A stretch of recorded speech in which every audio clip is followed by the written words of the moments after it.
Hola chicos, chicas, comenzamos el vídeo del apartado 7 en el que vamos a ver algunas técnicas de la ingeniería genética, ¿vale? Bien, bueno, pues comenzamos.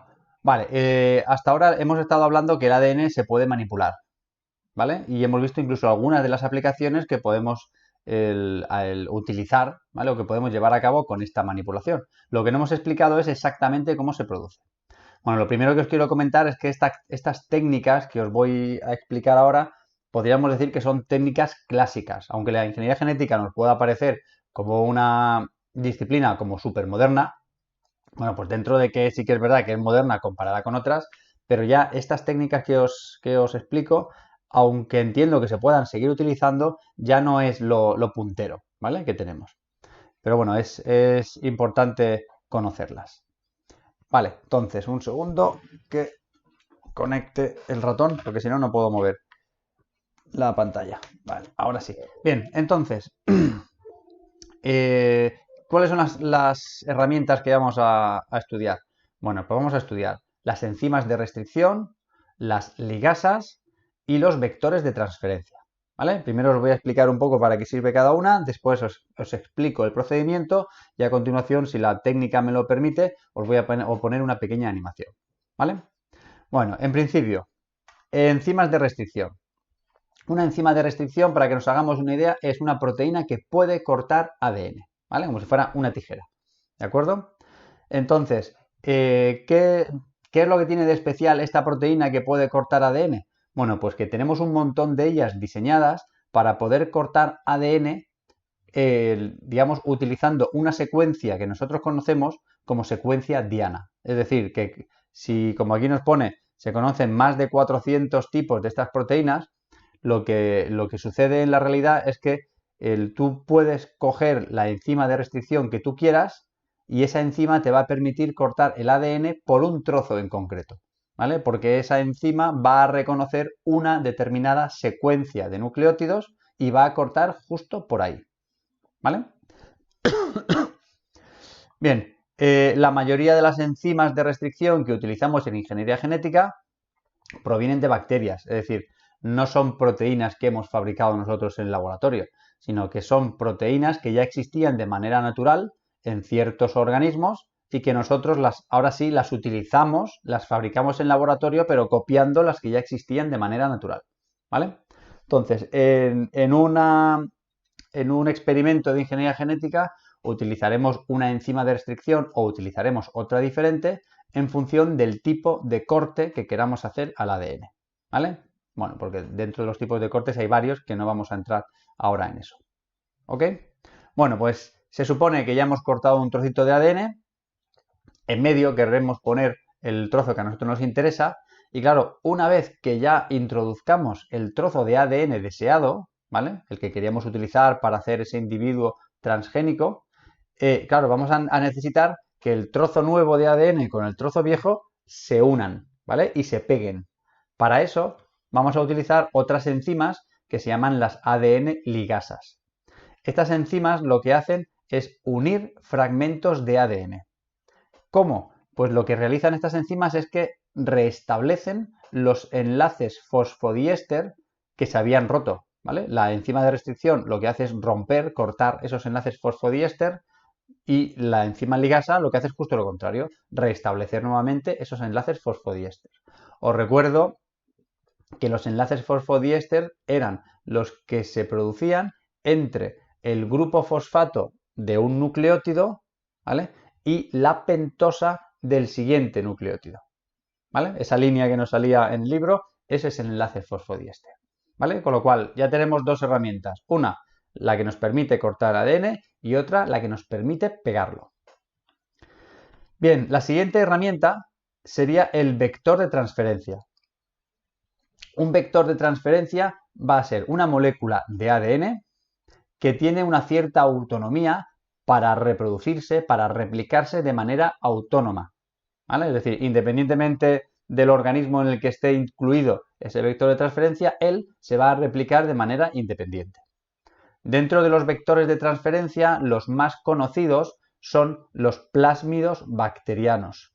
Ya comentamos algo de los plásmidos bacterianos al principio, de hecho creo que era en la primera hoja, ¿vale? Del tema. Estos plásmidos bacterianos son unas moléculas de ADN circular, extracromosómico, es decir, aparte del propio cromosoma de la bacteria, y que tiene la facilidad de poder salir de una bacteria y llegar a otra distinta. ¿Para qué servían estos plásmidos? Bueno, pues de manera natural, estos plásmidos lo que hacen es conferir a la bacteria una capacidad que no tiene aquella bacteria que no tenga ese plásmido. Si, por ejemplo, imaginaos que en ese plásmido hay un gen que permite a la bacteria ser fluorescente, pues la bacteria que tenga justo ese plásmido será fluorescente y la que no lo tenga no será fluorescente. Si una bacteria con ese plásmido hace copias de ese plásmido, ¿vale? Y una de esas copias sale de esa bacteria y se mete dentro de otra bacteria, pues la bacteria que ha recibido ese plásmido será fluorescente cuando antes no lo era. ¿Vale?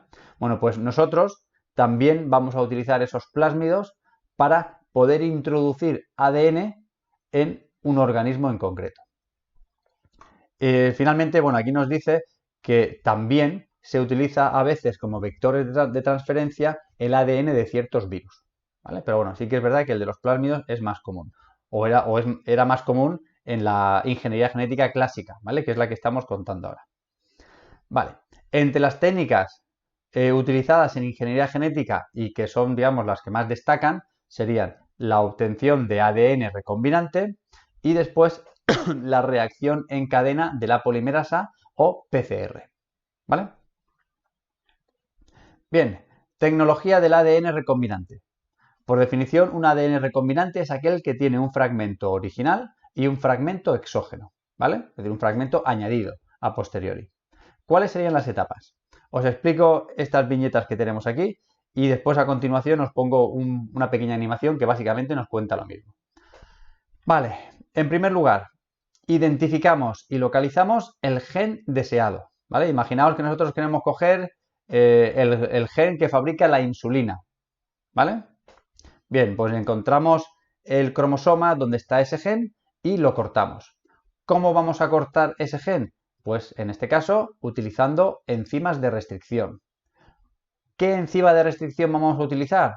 Bueno, pues en función del segmento que queramos coger, del tamaño, de cómo queramos que sean los extremos, nos vamos a nuestro catálogo de laboratorio donde hay tropecientas enzimas de restricción y elegimos la que nos gusta, ¿vale? Que en este caso está simbolizado con estas tijeritas. Vale, entonces cogemos ese cromosoma o esa muestra de ADN con el gen que queremos, cogemos las enzimas de restricción, lo metemos en un tubito de ensayo y dejamos que actúe. Y se supone que esas enzimas, allí donde encuentren la secuencia del gen, van a cortar al principio y al final. ¿Ok? Segundo paso. Con las mismas enzimas vamos a coger un plásmido de una bacteria y lo vamos a utilizar como vector. No penséis que tenemos que coger bacterias y sacarles el plásmido, no. Esos plásmidos bacterianos, que antiguamente eran plásmidos naturales, hoy día ya los tenemos fabricados artificialmente. Y de la misma manera, pues hay un catálogo donde tú puedes elegir el plásmido que a ti te interesa y comprarlo.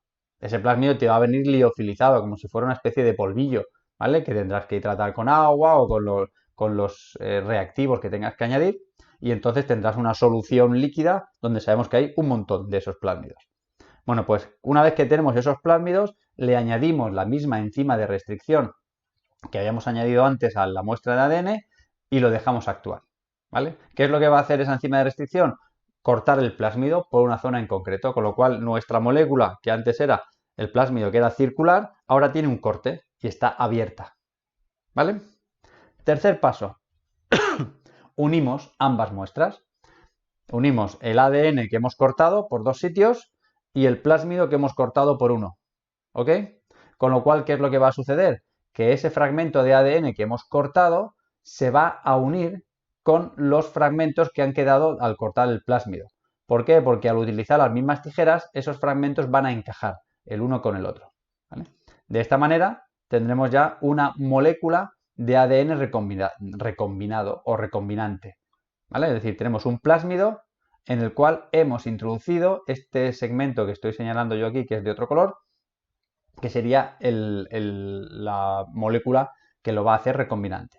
¿Vale? A continuación ya tendríamos el último paso.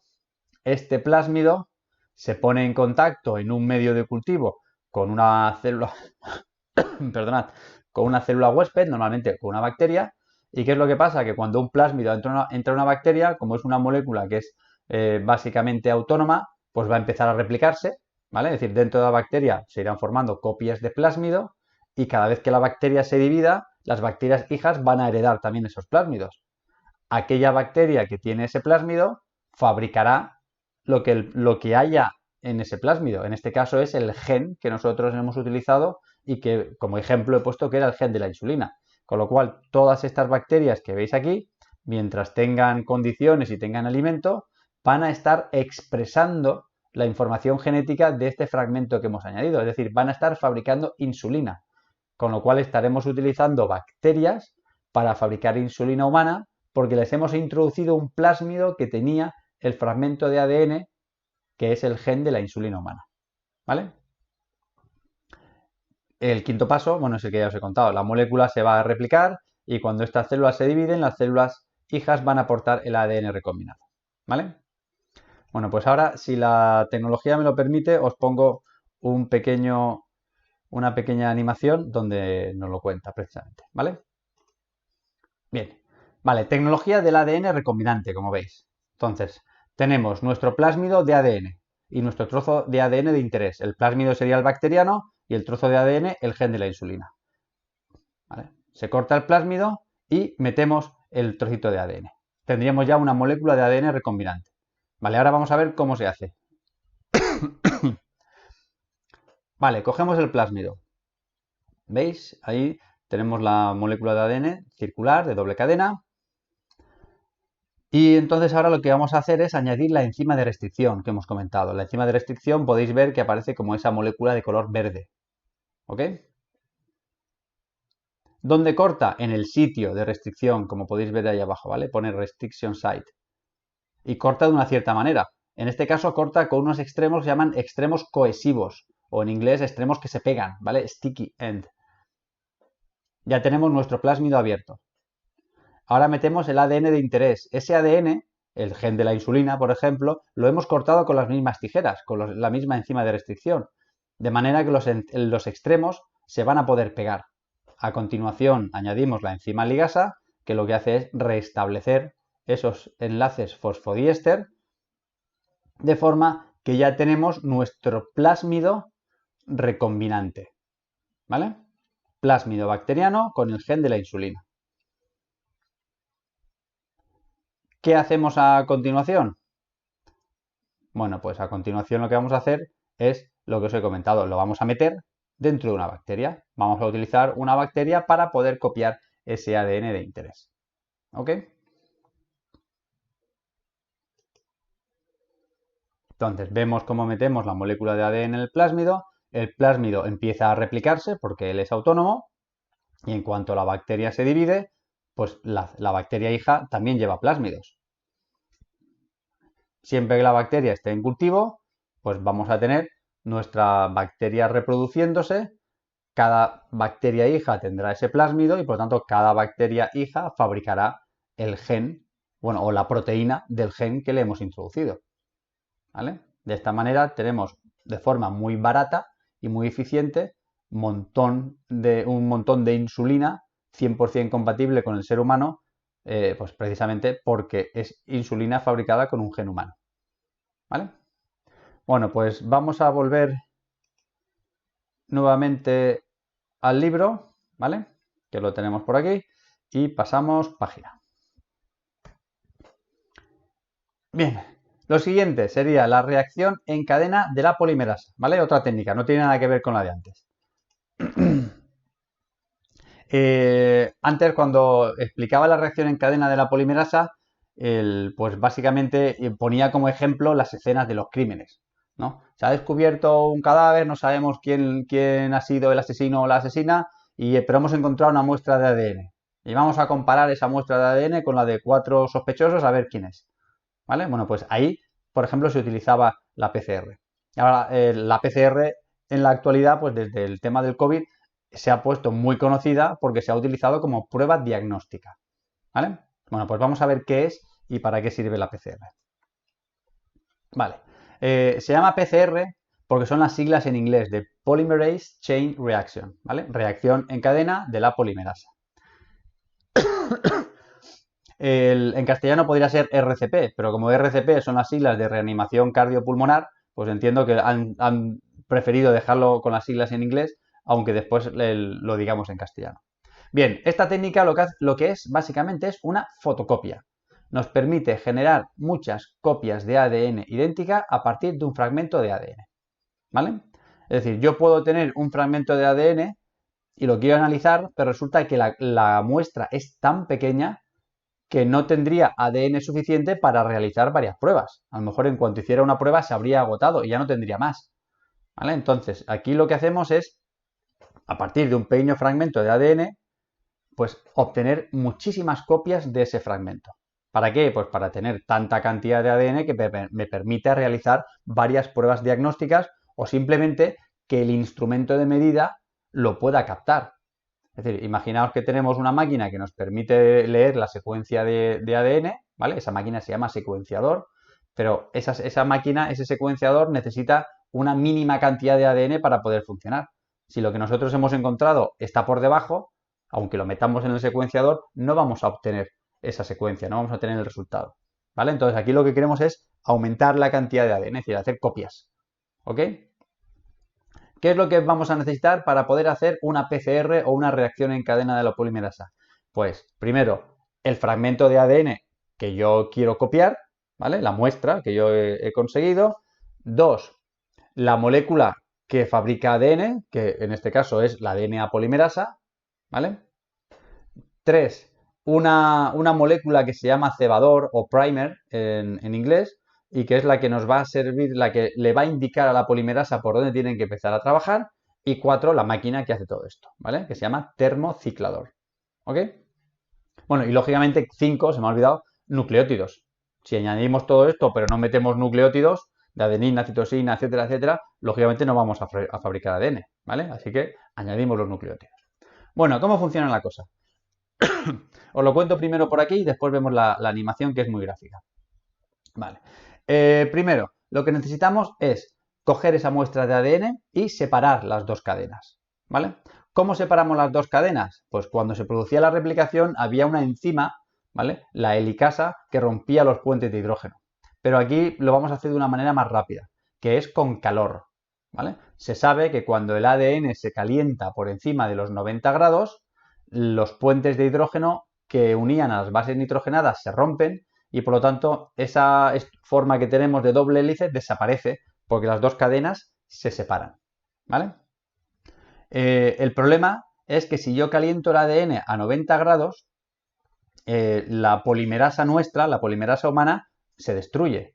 ¿Vale? Pensad que nuestro cuerpo no está a 90 grados y nuestra polimerasa no tiene por qué soportar esos 90 grados. Entonces, para eso lo que se consiguió es encontrar una polimerasa que se llama la polimerasa TAC, T-A-Q, que viene del organismo Thermus aquaticus, que son de unos microorganismos que viven en ambientes donde las temperaturas son muy altas, ¿vale? Estamos hablando de 90, 100, 100 y pico grados, y entonces, claro, su polimerasa sí que está acostumbrada a trabajar a esas temperaturas, ¿vale? Entonces, la polimerasa que añadimos en la PCR no es la polimerasa humana de la que hemos estado hablando, sino que es la polimerasa TAC, ¿vale? Bueno, pues la cuestión, metemos nuestro ADN, metemos la polimerasa y todo lo demás, calentamos a 90 grados.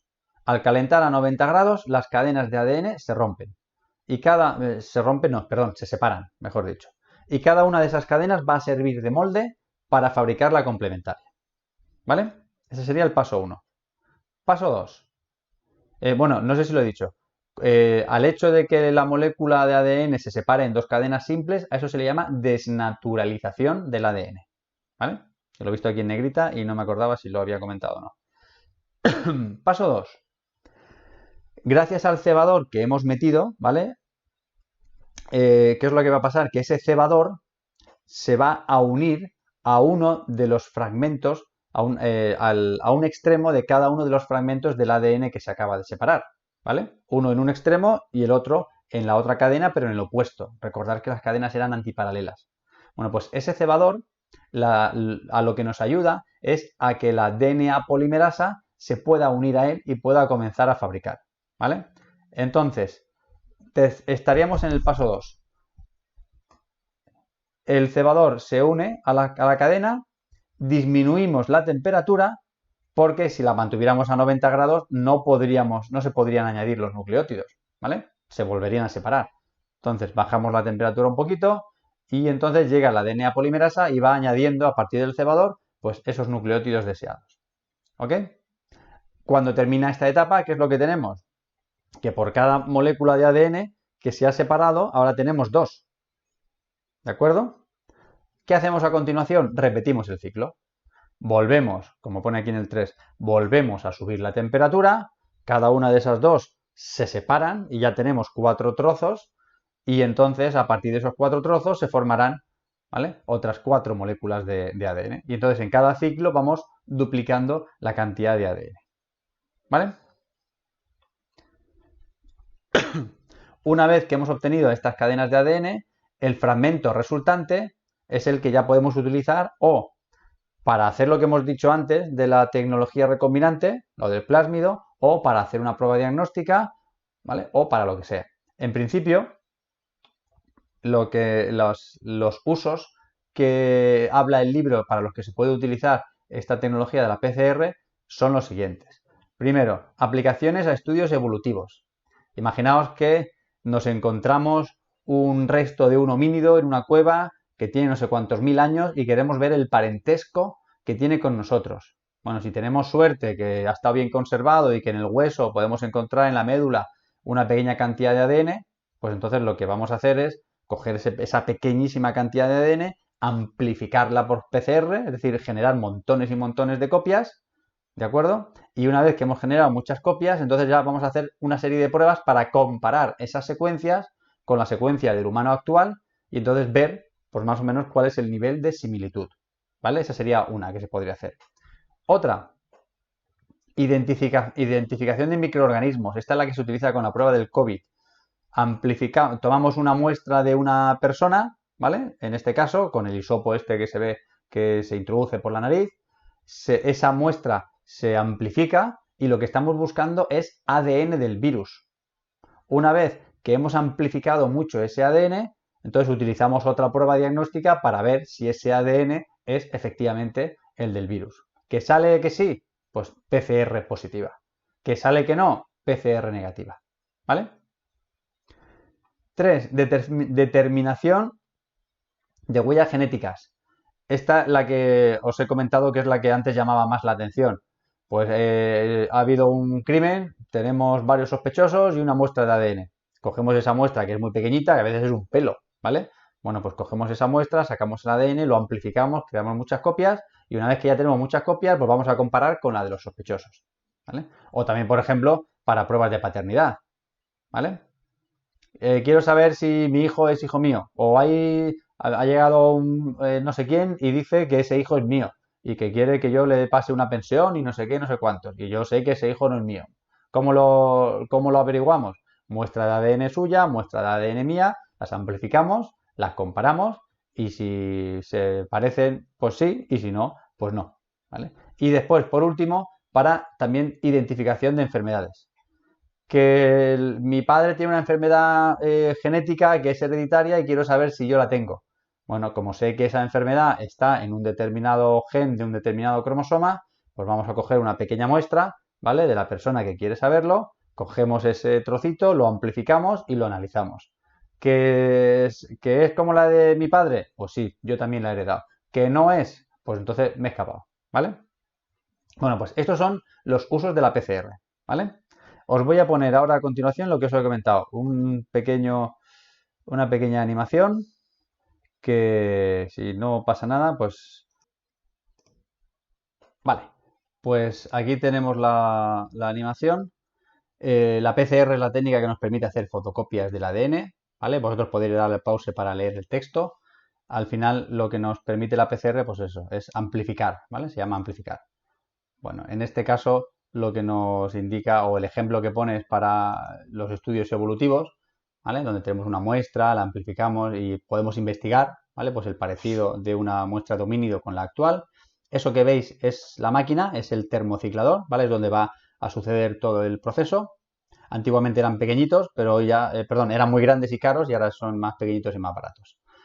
Vamos a tener que poner el ADN, cebadores, nucleótidos, la polimerasa. Todo esto lo metemos en un tubo de ensayo, un tubito de Eppendorf, que es ese que vemos ahí. Se mete en el termociclador y ahora vamos a ver cuál es exactamente el proceso. A estos procesos se le llaman ciclos y el termociclador lo que hace es hacer muchos ciclos de manera consecutiva, de forma automática. Bien, aquí vemos la molécula de ADN en la que nos destacan cuál es el fragmento deseado, el que queremos fotocopiar, ¿vale? Y entonces fijaos que en cada ciclo hay sombreado una temperatura, ¿vale? Después otra más baja y otra un poco intermedia. Subimos la temperatura, desnaturalizamos el ADN, es decir, lo rompemos en dos cadenas. A continuación, como hemos añadido previamente, polimerasas, primers y nucleótidos, pues estos se van a enganchar a la molécula. Y ahora, en cuanto bajemos la temperatura a unos 70 y tantos grados, que es la temperatura a la que funciona esta polimerasa, pues comenzará a fabricar la primera copia. De esta manera pasamos de tener una cadena de ADN a tener dos, ¿vale? Con esto el primer ciclo estaría terminado. Ahora comenzaríamos un segundo ciclo en el que pues volveremos a subir la temperatura, se volverán a romper, etc. Fijaos, quiero que os fijéis, como este es igual, ¿vale? Cómo las enzimas en este caso la polimerasa, unas trabajan en un sentido y otras trabajan en otro, ¿vale? Es decir, no todas van de derecha a izquierda o de izquierda a derecha, sino que unas van en un sentido y otras en el otro. ¿Por qué? Recordad que eso es así porque las cadenas de ADN tienen una orientación antiparalela, ¿vale? Entonces, cada polimerasa trabaja en el sentido en el que puede trabajar, ¿vale? Y como las moléculas están orientadas al revés una respecto a la otra, por eso sucede esto, ¿vale? Aquí tendríamos el tercer ciclo, elevamos temperatura, se desnaturaliza, otra vez primers, otra vez nucleótidos, ¿vale? Y ya vamos por 1, 2, 3, 4, 5, 6, 7, 8, vale, pues ya tendríamos 8 copias del trocito de ADN que nosotros deseamos, ¿vale? El otro, el que está en color rojo, es en principio nos da igual, ¿vale? Como estaba ahí el trozo, bueno, pues se va fabricando, pero la que a nosotros nos interesa es la muestra, la que tenemos de color verde, ¿vale?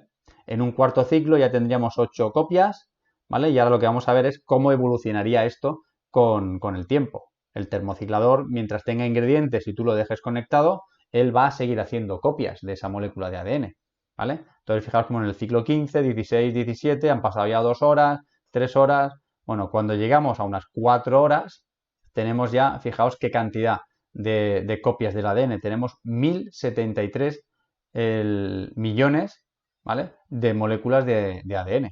Con eso ya sí que podemos hacer todos los experimentos que se tengan que hacer, ¿vale? Bueno, pues vuelvo de nuevo al libro. Aquí lo tenemos. Vale, pues entonces lo que os he explicado básicamente son 3 o 4 herramientas y 2 técnicas de ingeniería genética. La fabricación o la obtención de ADN recombinante y después la obtención de copias de una determinada molécula de ADN. Como os digo, son técnicas clásicas.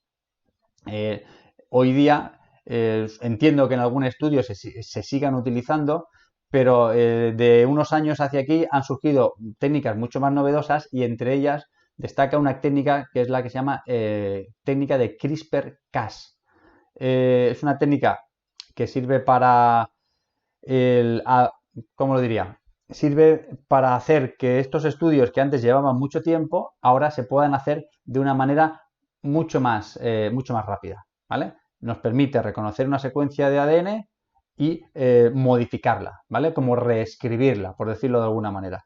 Esta técnica lo que tiene también de interesante en nuestro caso es que los orígenes de esta técnica tienen o se pudieron producir porque un investigador nuestro de la zona, ¿vale?, Francis Mojica, allá por hace unos 20 y tantos años, descubrió los orígenes y comenzó a desarrollar esta técnica. Este año en concreto, en el 2020, se ha otorgado un premio Nobel a 2 investigadoras que utilizaron los trabajos de Francis Mojica para, digamos, desarrollarla, esta técnica, y bueno, en ingeniería genética, digamos que ha revolucionado totalmente porque ha permitido acortar plazos de estudios, pues una barbaridad, ¿vale? Ya miraré a ver si o bien la explicamos algún día en clase o si os mando un pequeño trabajo voluntario para que lo vayáis viendo vosotros. ¿Ok? Bueno, pues me despido y hasta la próxima. Hasta luego. Vale, pues aquí tenemos la animación. La PCR es la técnica que nos permite hacer fotocopias del ADN, ¿vale? Vosotros podéis darle pause para leer el texto. Al final lo que nos permite la PCR, pues eso, es amplificar, ¿vale? Se llama amplificar. Bueno, en este caso lo que nos indica o el ejemplo que pone es para los estudios evolutivos, ¿vale? Donde tenemos una muestra, la amplificamos y podemos investigar, ¿vale? Pues el parecido de una muestra de homínido con la actual. Eso que veis es la máquina, es el termociclador, ¿vale? Es donde va a suceder todo el proceso. Antiguamente eran pequeñitos, pero hoy ya, perdón, eran muy grandes y caros y ahora son más pequeñitos y más baratos. Vamos a tener que poner el ADN, cebadores, nucleótidos, la polimerasa. Todo esto lo metemos en un tubo de ensayo, un tubito de Eppendorf, que es ese que vemos ahí. Se mete en el termociclador y ahora vamos a ver cuál es exactamente el proceso. A estos procesos se le llaman ciclos y el termociclador lo que hace es hacer muchos ciclos de manera consecutiva, de forma automática. Bien, aquí vemos la molécula de ADN en la que nos destacan cuál es el fragmento deseado, el que queremos fotocopiar, ¿vale? Y entonces fijaos que en cada ciclo hay sombreado una temperatura, ¿vale? Después otra más baja y otra un poco intermedia. Subimos la temperatura, desnaturalizamos el ADN, es decir, lo rompemos en dos cadenas. A continuación, como hemos añadido previamente, polimerasas, primers y nucleótidos, pues estos se van a enganchar a la molécula. Y ahora en cuanto bajemos la temperatura a unos 70 y tantos grados, que es la temperatura a la que funciona esta polimerasa, pues comenzará a fabricar la primera copia. De esta manera pasamos de tener una cadena de ADN a tener dos. ¿Vale? Con esto el primer ciclo estaría terminado. Ahora comenzaríamos un segundo ciclo en el que pues volveremos a subir la temperatura, se volverán a romper, etc. Fijaos, quiero que os fijéis, como este es igual, ¿vale? Cómo las enzimas de, en este caso, la polimerasa, unas trabajan en un sentido y otras trabajan en otro, ¿vale? Es decir, no todas van de derecha a izquierda o de izquierda a derecha, sino que unas van en un sentido y otras en el otro. ¿Por qué? Recordad que eso es así porque las cadenas de ADN tienen una orientación antiparalela, ¿vale? Entonces, cada polimerasa trabaja en el sentido en el que puede trabajar, ¿vale? Y como las moléculas están orientadas al revés una respecto a la otra, por eso sucede esto, ¿vale? Aquí tendríamos el tercer ciclo, elevamos temperatura, se desnaturaliza, otra vez primers, otra vez nucleótidos, ¿vale? Y ya vamos por 1, 2, 3, 4, 5, 6, 7, 8, vale, pues ya tendríamos 8 copias del trocito de ADN que nosotros deseamos, ¿vale? El otro, el que está en color rojo, es en principio nos da igual, ¿vale? Como estaba ahí el trozo, bueno, pues se va fabricando, pero la que a nosotros nos interesa es la muestra, la que tenemos de color verde, ¿vale? En un cuarto ciclo ya tendríamos 8 copias, ¿vale? Y ahora lo que vamos a ver es cómo evolucionaría esto con el tiempo. El termociclador, mientras tenga ingredientes y tú lo dejes conectado, él va a seguir haciendo copias de esa molécula de ADN, ¿vale? Entonces, fijaos como en el ciclo 15, 16, 17 han pasado ya 2 horas, 3 horas. Bueno, cuando llegamos a unas 4 horas, tenemos ya, fijaos qué cantidad de copias del ADN. Tenemos 1073 millones, ¿vale? De moléculas de ADN.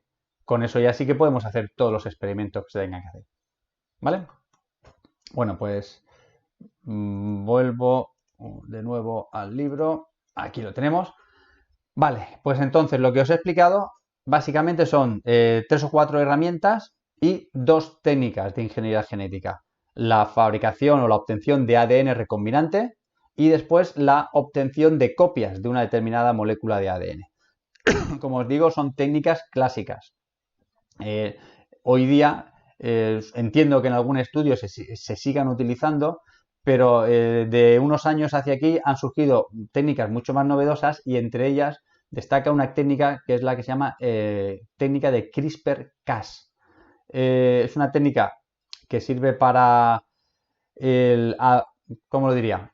Sirve para hacer que estos estudios que antes llevaban mucho tiempo, ahora se puedan hacer de una manera mucho más rápida, ¿vale? Nos permite reconocer una secuencia de ADN y modificarla, ¿vale? Como reescribirla, por decirlo de alguna manera.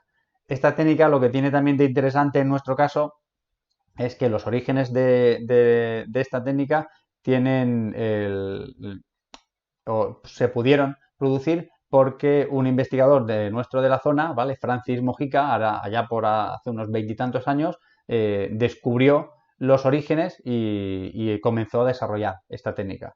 Este año en concreto, en el 2020, se ha otorgado un premio Nobel a dos investigadoras que utilizaron los trabajos de Francis Mojica para, digamos, desarrollarla, esta técnica, y bueno, en ingeniería genética digamos que ha revolucionado totalmente porque ha permitido acortar plazos de estudios, pues una barbaridad, ¿vale? Ya miraré a ver si o bien la explicamos algún día en clase o si os mando un pequeño trabajo voluntario para que lo vayáis viendo vosotros, ¿ok? Bueno, pues me despido y hasta la próxima. Hasta luego.